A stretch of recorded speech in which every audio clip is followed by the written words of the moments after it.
Hola, bienvenidas y bienvenidos. En la entrevista de Brandiosas recibimos desde Madrid al estudio especializado en identidad verbal Damename. Damename es uno de los estudios de naming más reconocidos en Europa. Conversaremos sobre la creación de nombres, les preguntaré sobre su proceso creativo y cuáles son algunas de las técnicas que emplean. La plática se va a poner buenísima. Vamos a recibirlos. Ya comienza la entrevista de Brandiosas.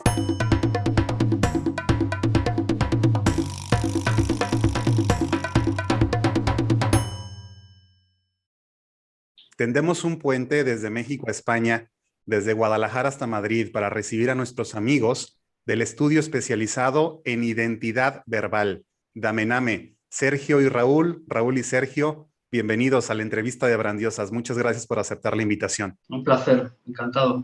Muchas gracias por darnos la oportunidad. Un saludo. Tremendo gusto y un privilegio de recibirles. Y bueno, para iniciar, deseamos conocer sobre Damename, su propuesta comercial, pero nos encantaría que partiéramos en contexto. ¿Qué es el naming? Compártanos, por favor, su definición. Bueno, pues el naming podríamos concluir que es la técnica de elegir un nombre apropiado para un producto, para un servicio, para un grupo musical, para casi cualquier cosa que sea susceptible de ser nombrada, que en esencia creo que es prácticamente todo.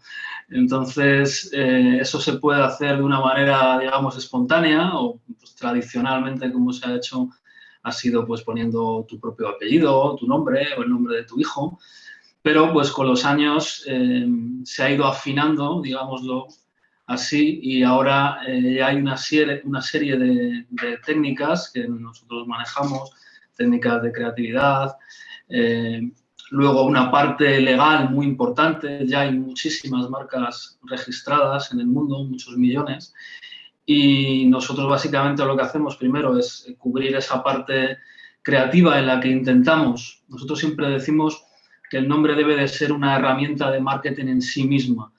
Es decir, que el nombre tiene ya que acercarte un poquito al producto, te tienen que dar ganas de consumir ese producto, ese servicio. El nombre es como la piel, es con lo primero que te encuentras y esa primera impresión debe ser una impresión positiva. Luego ya puede venir todo lo demás, puede venir la identidad corporativa, el packaging, la página web, las instalaciones y todo lo demás. Y como bien sabes, Tony, engloba la marca, son multitud de factores, no son solo 3 o 4, son muchísimos, a veces algunos tremendamente sutiles, pero que a veces una mala contestación al teléfono de un empleado puede cargarse todos unos cimientos que esa marca había conseguido contigo, ¿no? Toda una construcción mental que tú tenías con esa marca, a veces se puede romper con cosas tan aparentemente pequeñas como una mala contestación al teléfono. Excelente. Ahora, la promesa de Damename, y me encanta, es creamos nombres vendedores para empresas, productos y servicios. La promesa es muy atractiva. ¿Cómo surgió Damename? Platíquenos. Bueno, pues Damename surgió hace ya 10 años. En el año 2012 fue cuando registramos la marca, aunque ya desde el año 2010 ya veníamos pensando en especificarnos justamente o únicamente en el tema de la creación de nombres, y realmente surgió porque nos dimos cuenta de que en el mercado surgía la necesidad o veíamos un hueco en el que no hay empresas o agencias no hay muchas empresas o agencias que se dediquen específicamente a ello. Entonces, incluso viendo nombres de empresas que ya existen, que nosotros considerábamos que no eran vendedores, y nos dimos cuenta de que había una necesidad de cubrir ese vacío. En ese tenor, y continuando con su trabajo intelectual creativo sobre los atributos de un nombre, ¿cuáles son estos atributos muy deseables que debe de tener un nombre, un buen nombre? Nosotros utilizamos un símil cuando alguien nos pregunta esto, que es una pregunta que surge en bastantes ocasiones, Y es que realmente esos atributos pueden ser muchísimos, ¿no? Nosotros los llamamos la carta a los Reyes Magos, ¿no? Cuando eras pequeño y hacías la carta a los Reyes Magos, pues ponías 15, 20, 25 juguetes para que te trajeran, luego te traían 4, ¿no? Realmente un nombre, pues si nos vamos a las listas que hay en Internet y que cualquiera puede comprobar ahora, te van a aparecer que sea pronunciable, que sea corto, si es posible, que sea internacionalizable, que se pueda vender en otros países, que no tenga connotaciones negativas en tal o en cual cultura. Hay muchísimos. Pero lo cierto es que después de todas esas, y es verdad que todas están muy bien, pero no se pueden tener todas, es imposible. Nosotros hacemos otra analogía y es que un nombre es como un coche. Un deportivo es bonito, es veloz, pero no es espacioso. Y un monovolumen, como lo llamamos nosotros, no recuerdo ahora cómo lo llamáis allá, es un coche muy espacioso, donde cabe mucha gente y mucho equipaje, pero no suelen ser bonitos, no suelen ser veloces, etc. Hay dos cosas fundamentales para contestar a tu pregunta que debe tener un nombre. Uno es que sea evocador, es decir, que te sugiera algo bonito, que te apetezca y que esté relacionado de alguna manera con ese producto o servicio que representa. Y el otro, y más importante aún, es que no esté registrado en su clase de Niza correspondiente, para ser más exactos, porque las marcas se dividen como si fueran cajones de un armario en clases de Niza. Cada clase de Niza corresponde a una categoría empresarial concreta, pues, por ejemplo, fabricantes de muebles, por decir una, y la otra es automóviles y la otra es fabricantes de acondicionadores para el pelo, por decir algo, ¿no? Entonces, ese producto que tú estás nombrando no puede tener registros previos ni exactos ni parecidos a otras marcas que hay en el mercado. De ahí la dificultad de nuestro trabajo, ¿no? Y muchas veces, pues, gente que ha intentado hacerlo de manera espontánea, natural, ponerle nombre, pues, con su creatividad y tal, que hay gente también muy creativa por el mundo que no se dedica a esto, que se les ocurren buenas ideas, pero luego se suelen encontrar con el muro de la registrabilidad. Hay, como hablábamos al principio, millones de marcas registradas en el mundo y claro, y por eso existen empresas como la nuestra, para poder sortear todos esos obstáculos. Increíble, un trabajo de mucho análisis, de mucho cuidado, pero en términos generales, ¿cómo es el proceso que emplean ustedes en la creación de un nombre? Bueno, Tony, lo primero de todo es el conseguir que el cliente llegue a nosotros, que eso ya es difícil. Una vez que muestra interés en nosotros, lo que le pasamos, lo primero también es un presupuesto en función de unas características empresariales. Nosotros tenemos mucha consideración con todos los emprendedores y personas que están comenzando un nuevo negocio. Nos gusta ver cuántos socios son, ¿no? O si es una empresa que se quiere renombrar, que tiene ya 30 años a sus espaldas. Una vez que está aceptado el presupuesto, lo que hacemos es enviar un documento de briefing, donde ahí intentamos extraer, pues, todas las características que tiene que tener ese nombre y, sobre todo, y lo más importante, que nos expliquen en profundidad cuál va a ser su negocio o su producto, porque nosotros realmente nos tenemos que meter en la mente de cualquier tipo de cliente. Da lo mismo que sea una farmacéutica que un despacho de abogados o una tienda de bicicletas, ¿no? Entonces, tenemos que conocer muy bien cada negocio. Una vez que ya hemos analizado el briefing, pues comenzamos con técnicas creativas, que ahí Sergio nos puede contar un poquito más, sobre todo las que desarrollamos. Y nos surge un listado, no os exageramos, Tony, de más de 1000 nombres en cada uno de los procesos creativos para cada nombre que vamos a proponer. De ahí empezamos a hacer un filtrado en función de la registrabilidad de los dominios, si tiene que tener el dominio .mx o .ar o el .com, en función de lo que nos haya pedido cada cliente. Y a partir de ahí, como en un proceso de decantación, pues de esos 1000 vamos haciendo una lista más cortita hasta que normalmente pues tenemos una shortlist de unos 10, podríamos decir, y de esos 10 elegimos lo que nosotros consideramos los 3 nombres ganadores, por así decirlo, ¿no? Los que consideramos que van a ser los que en el corto o medio plazo van a hacer que ese producto sea más vendedor en el mercado. A propósito de esas técnicas creativas, ustedes imparten cursos, capacitaciones especiales, pero dándonos un pequeño adelanto, ¿algún dato en relación a estas técnicas? Bueno, algunas de las que utilizamos pues son bastante conocidas. Está el brainstorming, por ejemplo. Lo que siempre me gusta especificar que el brainstorming es una técnica muy conocida y muy mal utilizada, porque a veces se confunde simplemente con juntarse 4 personas a hablar y realmente tiene el propio Osborne, el creador, pues especificó una serie de normas, ¿no?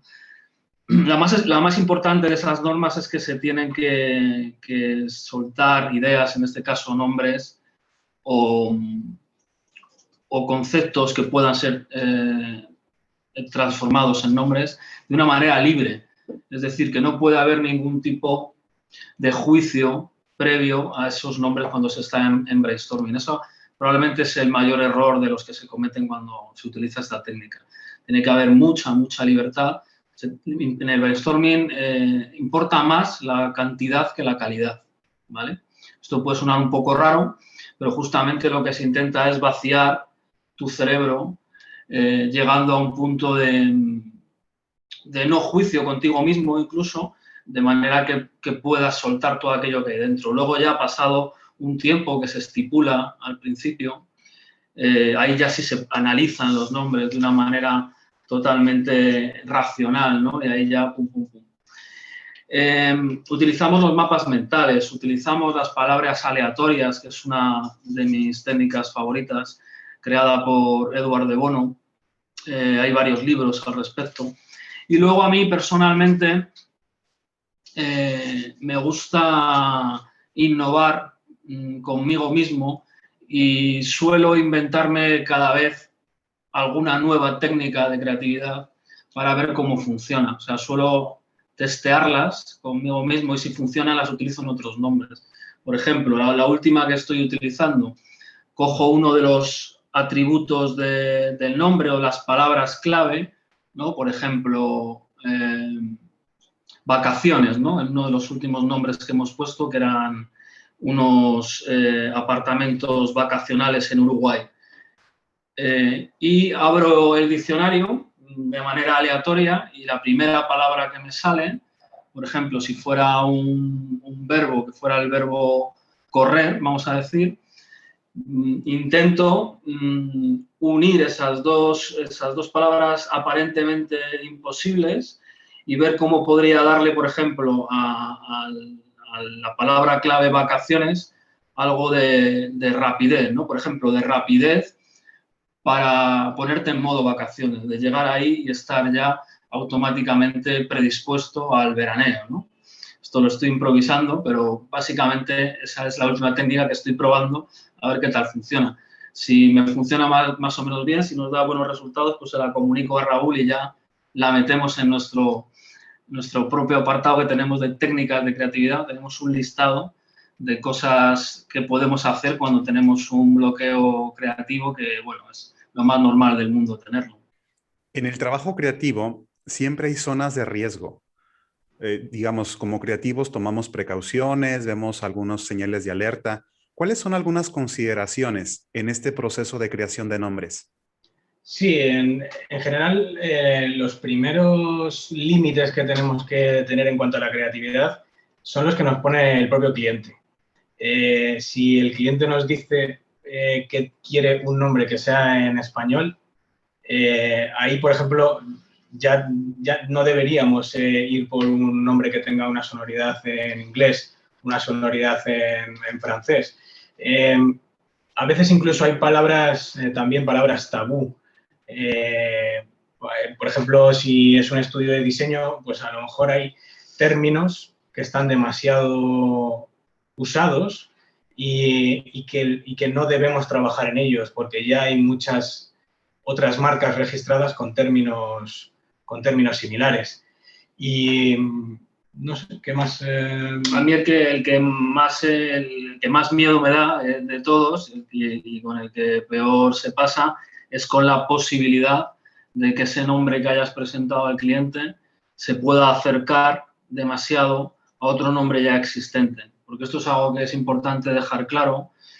Ninguna agencia de naming ni ningún estudio de abogados especializados en marca, nadie te puede decir al 100%, asegurar al 100% que no vaya a haber una oposición, que no haya una marca que se pueda sentir aludida de alguna manera con ese nuevo nombre. Es decir, que entienda que se parece, aunque no sea exactamente, aunque no tengan las mismas letras, puede ocurrir eso. Y ese es el mayor miedo porque cuando eso sucede, a nosotros afortunadamente nos ha sucedido pocas veces, creo que 2 en 10 años. Sí, en casi 200 nombres. Pero se pasa muy mal, Tony. Es un jaleo muy grande porque muchas veces el cliente ya ha iniciado ese proceso de comercialización del producto, ya tiene una página web, ya tiene la identidad corporativa creada, puede incluso esté vendiendo ya. Y dependiendo de cuál sea la empresa que ha iniciado esa reclamación, pues hay empresas muy grandes que digamos que tienen casi fichas ilimitadas a la hora de poder recurrir, tienen grandes bufetes de abogados detrás y a veces si la empresa a la que has puesto ese nombre y he recurrido es pequeñita, pues está en un gran problema la empresa y tú evidentemente también porque bueno, has dado un nombre que a lo mejor cumplía todo lo que tenía que cumplir y el último paso que es ese y que es el crucial, pues has dado con una empresa que a veces desde mi punto de vista, incluso injustamente, decide cubrirse las espaldas y eliminar ese nombre del mercado. A veces quiero decir que son demasiado quisquillosos, son demasiado finos a la hora de proteger su marca, porque en muchas ocasiones, quiero decir, no es rival para esa marca, una marca pequeñita, ni a lo mejor lo va a ser nunca, porque realmente se dedican a cosas que pueden estar en el mismo ámbito, pero que son paralelas y que nunca se van a tocar en muchas ocasiones. Siempre hay proyectos emblemáticos o referenciales en nuestra carrera profesional. En el caso de su estudio, ¿podrían compartirnos alguno o algunos de ellos?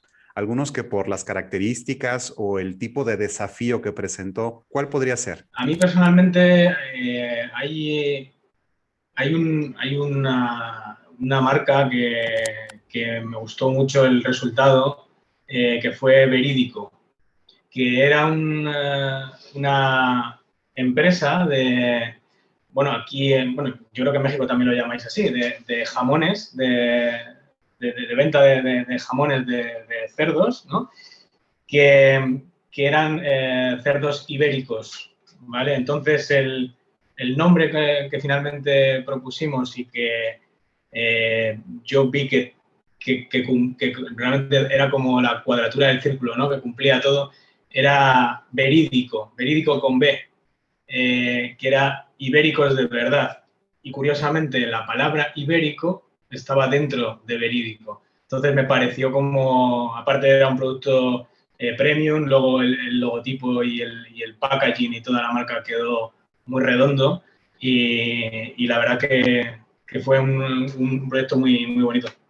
Como estudio especializado en identidad verbal, desarrollan, aparte de su trabajo con su estudio, las empresas, los productos, las marcas, capacitaciones, cursos. ¿Qué viene para la agenda de Damename que puedan compartirnos? Solemos dar clase aquí en Madrid de manera presencial en el Instituto Europeo de Diseño, el IED, que yo creo que tiene sede también por varios países de Hispanoamérica. Tenemos ahora mismo 2 cursos en Creana, en la plataforma creana.com, un curso justamente de naming, que yo creo que puede ser interesante para quien le guste el tema, y otro de storytelling, que lo imparto yo. Y bueno, tenemos 2 cursos ahora mismo en mente. No te puedo hablar mucho de ellos porque están todavía, digamos, en el tejado del cliente y no estaría bien hablar de ello, pero sí que me gustaría, Tony, en cuanto que esté esto más claro, más afianzado, poder compartirlo contigo y que puedas incluso compartirlo en exclusiva, por así decirlo. Excelente, estaremos encantados de recibir noticias, de compartirlo y por lo pronto esos 2 cursos y parte de lo que tienen ya disponible en internet es material de consulta obligada. Buenísimo. Bueno, pues hay una sección en la entrevista de Brandiosas que a mí personalmente me encanta, donde nuestros invitados comparten sus 3 recomendaciones, algo para leer, algo para comer y algo para pensar. Nos encantaría que nos compartieran sus recomendaciones. Primero, su recomendación literaria. Mi recomendación, Tony, es un libro de Mario Alonso Puig, que precisamente me regaló mi hermano, que se llama 365 ideas para una vida plena. Y bueno, me gustaría hacer una segunda recomendación, que es un libro que ha escrito Sergio, un cuento infantil, que se llama ¿Cuánto tiempo estaremos muertos, papá? Gracias. Excelente. Y yo he sido incapaz de elegir solo un libro. Vas a perdonar, Tony, porque los 2 libros que te voy a recomendar, me gustan los 2 por igual. El primero es un clásico, Ogilvy y la publicidad, que bueno, es una maravilla en sí mismo. Y el segundo, este es más conocido seguramente de manera internacional. El segundo creo que es menos conocido, es de un publicista español clásico, Joaquín Lorente, y se llama Casi todo lo que sé de publicidad. Es un libro visionario en muchos sentidos, es un libro del año 86 e incluso en una parte ya al final profetizaba, estamos hablando del año 86, que algún día se podría comprar a través de Internet. Entonces es un libro magnífico, habla mucho de marcas, habla mucho de publicidad, dando, igual que David Ogilvy, consejos muy concretos y muy prácticos, y es un gran libro. Ahora, sus recomendaciones gastronómicas, ¿qué proponen? Mi recomendación en cuanto a restaurante, invito a todos los oyentes de Brandiosas, es un restaurante... Si vas a invitar a todos. A todo el que venga a Madrid, que nos avise, y les invitamos al Matcha, que es un restaurante japonés que tenemos aquí cerquita en el barrio de Tetuán. Y bueno, y también las croquetas de mi madre, que esos son de nuestra madre, que es una maravilla. Buenísimo. Y yo, como recomendación gastronómica, no apta para veganos, advierto, en Madrid hay muy pocos platos típicos. Uno de ellos es quizás el más conocido, es el cocido madrileño, que es una maravilla. Y el segundo, más desconocido y cada vez más residual, cada vez lo ponen en menos sitios, pero para mí es una exquisitez, es el bocadillo de gallinejas y entresijos. Las gallinejas y entresijos básicamente son las tripas del cordero fritas y puestas en un trozo de pan que nosotros llamamos bocadillo. Muy rico. Y si puede ser acompañado con un botellín de Maur, de la cerveza típica madrileña, mejor todavía. Pues ahí está la recomendación. Las propuestas suenan deliciosas. Ahora, finalmente algo para pensar. Pues yo, Tony, últimamente estoy dándole muchas vueltas, que he estado leyendo que hay una conexión entre el cerebro y el corazón, porque han descubierto que tenemos en el corazón aproximadamente 60.000 neuronas. y eso hace que sintamos de manera física todas las emociones en el propio corazón. Y no sé, me gusta pensar sobre ello, que no todo está en nuestra mente. Muy bien, y algo para pensar. Yo la pregunta que te lanzo a ti, a Tony, y a todos los que nos estén escuchando y viendo es, ¿habría cambiado algo tu vida si no te llamases como te llamas? Muy buena pregunta. Mi nombre es el nombre de mis abuelos, así que me significa muchísimo. Qué bueno. Sergio y Raúl, Raúl y Sergio, Damename, muchísimas gracias por concedernos esta entrevista. De verdad ha sido un privilegio, un verdadero gusto estar con ustedes en la entrevista de Brandiosas. Muchísimas gracias. Nada, Tony, a ti nos has hecho sentir muy a gusto y ha sido un placer conocerte y espero que sigamos hablando y que nos tengamos en el radar. Muy bien, muchas gracias, Tony. Un abrazo fuerte para todos los amigos de Brandiosas.